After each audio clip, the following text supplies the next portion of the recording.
Hi, Marie here. Welcome to my channel. Today I'm excited to share with you the only 3 fragrances you need this fall. But what I thought I'd do a little different is pit the niche against the designer, and you guys choose which you think is the best combo. So before we get started, if you haven't subscribed, what are you waiting for? Just go ahead and hit that button. Join the Weird and Wonderful family. It would be amazing to have you part of the community.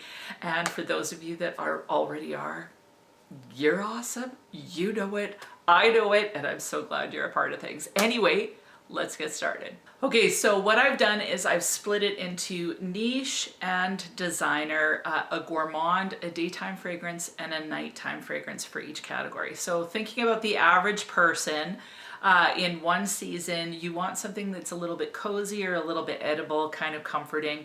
You want that daytime fragrance that is going to work for all sorts of different types of daytime events, like just smells good during the day.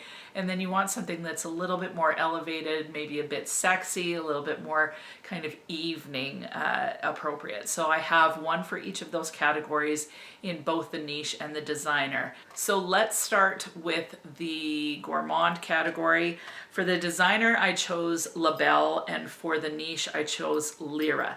Now these two aren't similar at all as far as the fragrance profile. For the daytime and the evening fragrances, I tried to kind of match vibes.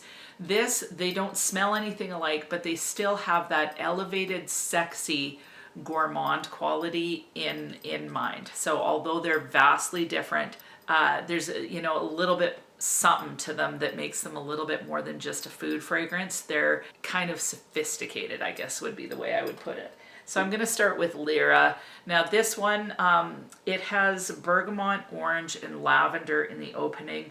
I don't really notice the lavender, although there is, I guess, a little bit of an herbaceous quality to this, but I don't associate it with lavender. If I didn't know that it had lavender in it, I wouldn't know from smelling it. What I get straight up, I've said this before, lemon pound cake. That's what I get across the board.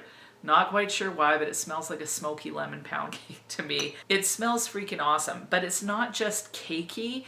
There's something about it that smells sophisticated. So this has blood orange, bergamot, and lavender in the opening. Then it has cinnamon, licorice, and jasmine in the middle. And then the base is caramel, vanilla, and musk. So I don't really notice the musk. I don't really notice those florals. I just get lemon, smoky lemon pound cake. Sexy vibe. It smells almost as if there'd be almond in it. Like it kind of, yeah, it smells almondy to me somehow. So I don't so much get the caramel and the vanilla as much as kind of almond and slight like citrus. But so delicious. There is that pound cake type quality somehow, but somehow it's elegant at the same time. So beautiful, beautiful gourmand. And then for my designer, I chose Labelle by Jean-Paul Gaultier. Now this is a lot brighter, a little bit more flirty, and definitely not cakey at all. This one reminds me of a spiced poached pear in brandy. So it's got this juicy pear, but it smells like you're cooking it in some sort of delicious liqueur. That's what I get in this. Plus you're getting then some really beautiful vanilla. So this one is beautiful, it's edible, it's super sexy. In fact, I would say it's more sexy than Lyra. Lyra is a little bit maybe more elegant, but this one is definitely a fun one. It always feels feminine, just absolutely gorgeous. Then for my daytime options, for designer, I chose Elisab Le Parfum Royal and Delina by Perfumes de Marly. Now, both of these are rose-centric fragrances and somehow totally have the same vibe to me.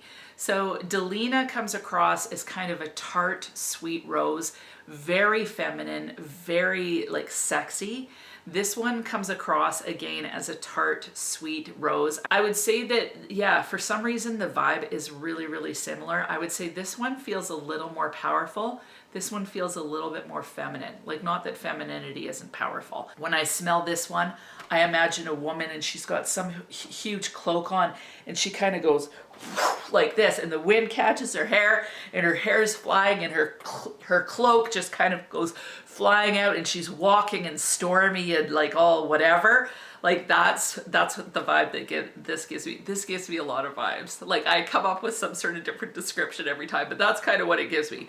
This one, she's more wearing something gauzy and she's like so sensual and she's probably laying in some sort of oyster or clam shell. Like she's like the Venus de Milo kind of idea. Delina is a little bit more powdery and a little bit more like there's a softness that's in there compared to the Elisab Royal, but they both somehow have that same vibe of like a powerful, almost seductive femininity. I love them both kind of equally.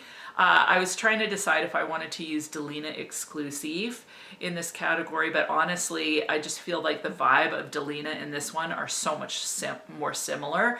So Delina Exclusive would be a great option too, but these two, you know, they both hold their own. As far as choosing, honestly, I'm not sure I could choose. Maybe Delina would be a little bit ahead of Le Parfum Royal, but somehow they're very similar. And people that don't like these won't like Delina because of the rhubarb and it's just too tart. I don't know if it's the rhubarb, the lychee, but they almost feel like it smells a little bit BO. I'm not sure how because I don't find that at all. Whereas at Elisab Le Parfum Royal, some people have said that they just get a whole heck of a lot of patchouli from it and that's it. For me, the patchouli registers as more of a spiciness rather than like any sort of a dirty patchouli. So I love it. It gives it this hint of kind of almost a Middle Eastern spice in this one. Delina has more of a tart sweetness. There's a hint, like because that rhubarb, to me, rhubarb and celery smell kind of similar. So there's a little hint of kind of a celery vibe to me in Delina, but I don't find it off-putting at all. I also find that Delina feels slightly smoky somehow, probably because of the incense. So that's where it's a little bit more sexy probably than Le Parfum Royal, but they're both just gorgeous. And if you want that powerhouse rose fragrance, uber feminine, but definitely formidable, either one of those are great. Now for the evening fragrance, in the designer category, I have Elizabeth Arden's Fifth Avenue Royale. Now, just so that you know, if Noir Pour Femme would be available anywhere, I would have chosen Noir Pour Femme by Tom Ford because it's a little bit more, it's a little bit more sexy, a little bit more long lasting. That said, this one is gorgeous. It just doesn't last long, but it has a similar vibe. So that's why I chose to use it. It's a sweet, sexy fragrance. For the niche category, and I've talked about this one a lot too, Navitas Parfums Absolutio. I am in love with this fragrance. Okay, so let's talk about the designer one first, and then we'll get to this one, which, like, seriously, this one has stolen my heart. I love this one too. So Fifth Avenue Royale, it's dark, it's sensual, it's sexy, there's sweetness in this one. I think there's rose in this one, but really what stands out is the raspberry, a little bit of like a liqueur vibe, like a little bit of booziness, and then a hint of leather.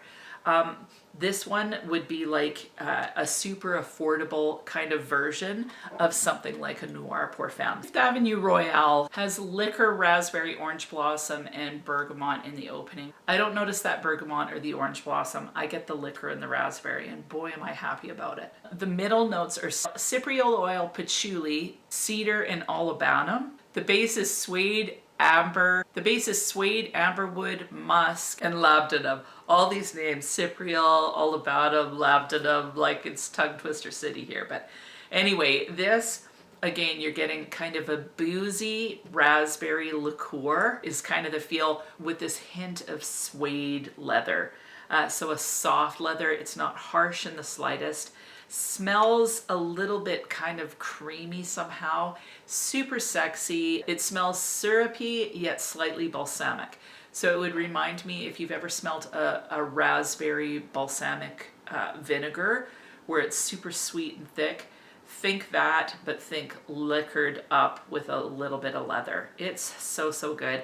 The longevity isn't great on this, like 3-4 hours. If I could find Noir Pour Femme for you guys anywhere, I would choose that one, but because it's not readily available, I didn't want to put it in the list.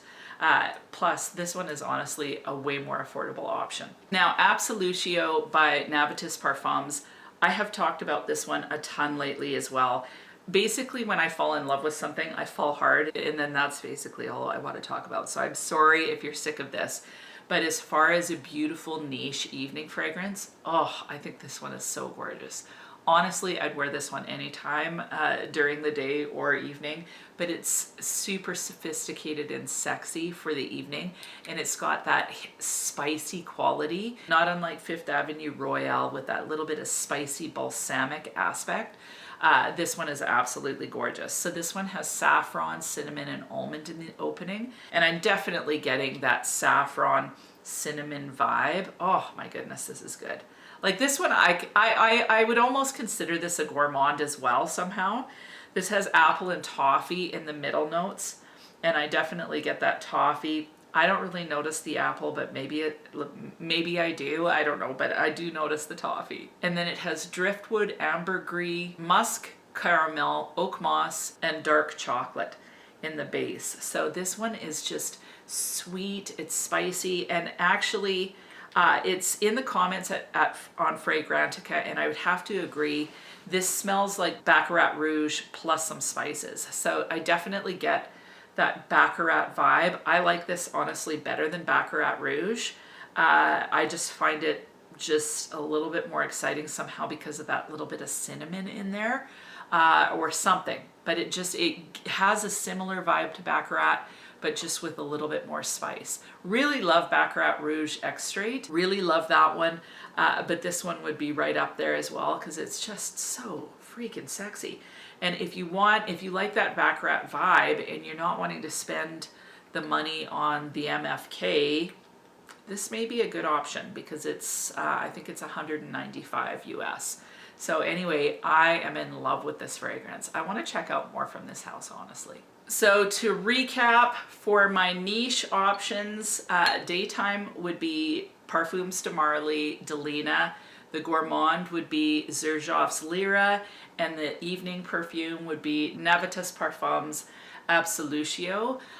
These perfumes altogether comes to $750. In the designer camp, we have our gourmand of La Belle. Our daytime perfume is Elisab Le Parfum Royal, and our evening perfume is Fifth Avenue Royale. And these perfumes altogether come to $320. So these three are $430 cheaper than the niche. Now, which would I choose? Would I choose the niche or would I choose the designer? Honestly, I can't choose. I love both categories. Like, I love the niche version, and I equally love the designer version. The niche performance is fantastic. The projection is beautiful and amazing. The designer performance is fantastic, although this one isn't. Again, if I were using Noir Parfum, the longevity and projection would be equal on the designer as well as the niche. But this one, yeah, the longevity isn't great, but it is a great smelling fragrance. I really can't decide. I like all of them equally, other than obviously the Elizabeth Arden being a little bit lower quality as far as longevity is concerned. I would say out of all 6 of these fragrances, the one that I love the most right now is the Absolutio. Like, I am in love with this fragrance. It's so beautiful. Maybe it's because it's novel. You guys know how much I love Delina, but honestly, this one is really great. Yeah, like I absolutely love this one. So if you like that vibe and you want something maybe a hint sweeter, less tart, like this one has some tartness too, but a little bit more jammy, this is a really good option, and it kind of gives a similar vibe. So anyway, regardless of which you choose, you're gonna smell fantastic. What about you? If you had the choice between the niche version and the designer version, which would you pick, or would you do a mixture of the two?